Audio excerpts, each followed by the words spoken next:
Hello guys, update po for my kiwi guys. Ayan guys, meron po siyang nabuo guys.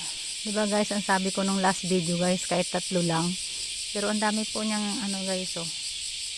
Ayan, nabuo guys oh. Nalaglag po yung iba guys.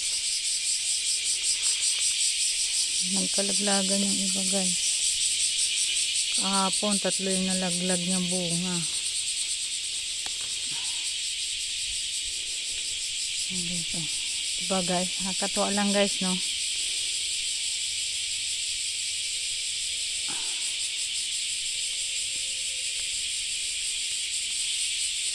Guys, tapos kinakain yung mga ano niya guys, kinakain ng ano, ayun guys oh.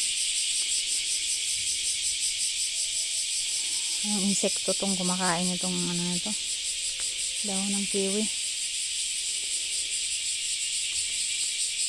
Ayan guys, pakita ko sa inyo guys ha.